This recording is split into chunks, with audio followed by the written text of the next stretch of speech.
Hello everybody, what is up and welcome back. If you're new here, I'm Liz, your host here at Crimes Untold. And today we're going to be talking about Natalee Holloway. If you don't know who Natalee Holloway is, she was an 18-year-old teenager who went missing in Aruba on May 30th of 2005. She was last seen leaving a bar with Joran Van Der Sloot, who is the prime suspect in her disappearance and potential murder. So, like I said, she was last seen on May 30th, and she was declared missing on January 12th of 2012. As of this year, this is so bizarre to think of, she's been missing for 18 years. That's so weird to say. So weird to say. But, so why is this case back in the news? The reason for this is because Joran Van Der Sloot, who is the prime suspect in this case, he's going to have a plea and sentencing hearing on Wednesday at 9:30 a.m. This is in regards to wire fraud and extortion. So previously, he's been charged with these counts in connection to Natalee Holloway's mom, Bethany Holloway. It is said that he extorted her mother for money in regards to this case. And he previously pleaded not guilty to these counts. But it's expected for him to take a plea deal that's on the table. And with this plea deal, it is expected that he is going to release exactly what happened to Natalee. We don't know what happened to Natalee. If he doesn't plead guilty and accept these federal charges on Wednesday, I don't think we ever will know what happened to Natalee Holloway, which is really sad. And I want you to know, Joran Van Der Sloot actually when he was extradited back to the United States, he was actually serving a 28-year sentence for another murder. And this was a 21-year-old Stephanie Flores that happened in 2010. So murder is not something that he hasn't done. Obviously, there would be a 5-year gap between the murder of Natalee Holloway and Stephanie Flores, but still. He was the last person that was seen with her when they were leaving a bar. He was a student at the time, so he was already on the island of Aruba. He was arrested in connection to her murder, but because her body has never been found, he had to be released and he was never charged, unfortunately. So it's back in 2010, which is why this is relevant.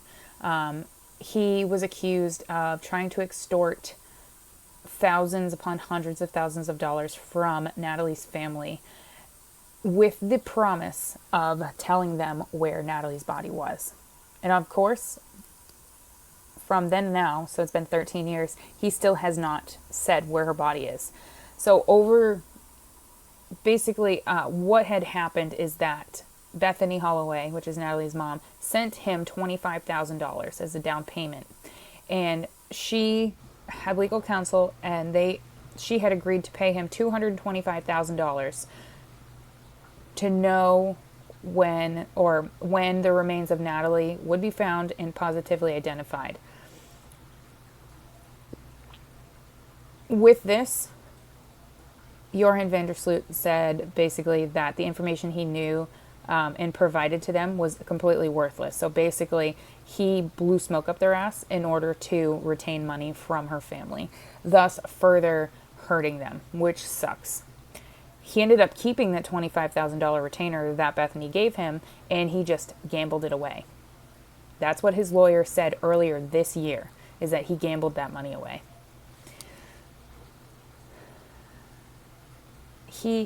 I really hope that we find out what happened to her. It's hearing something like this case where it's something so out of the blue, where she simply just graduated high school and she was on a trip with her high school. And something like this happens. As a parent, as other parents out there, if you guys don't have kids, if you have fur babies, whatever, anybody will get feels from this case. And the reason for that is because it will hit you in a way that you didn't realize it will hit you. I remember seeing this case and freaked my parents out. Absolutely freaked them out. It terrified them. And the reason why is because of our ages. I was about to enter high school. My sister was graduating high school. My brother was well, would have been a sophomore in high school, but still, our ages, where we were so close in age to Natalee Holloway, it literally freaked my parents out to a point where, nope, not allowed. Not allowed. Any trips? Nope, not allowed. Which is completely fine. I would have done the same thing. I mean, shit, when we had that clown craze years ago, nope, I didn't bring my kids trick-or-treating. I was terrified. That and because of the ages they were. I was fucking terrified. But any parent will do anything to get their child back. And I completely understand with what Bethany Holloway did. I completely understand what trying to get that information out of who is suspected in killing her. I completely understand that. Nobody should, which I've seen people drag her, like on Reddit and shit, nobody should drag her because she was trying to do anything in her power to get her baby back. If you have never felt a bond like is that between a parent and child, or like an aunt and a nephew or a niece, or just any familial bond, something like this will tug at it hardcore and you will do anything in your power to get it back. But I figured I'd pop on today and give you a little update because I saw this literally pop up. It came up like 6 minutes ago as I'm recording it, actually like 12 minutes ago, and I saw it, was like, fuck, I need to inform you guys about that. So I hope you guys stay tuned for more. I'm also going to include this in my true crime roundup for this week. That will probably go up on Friday instead of Saturday. Or, no, it'll go up on Saturday. But, yeah, I hope you guys have a good day, and I'll see you guys in my next one.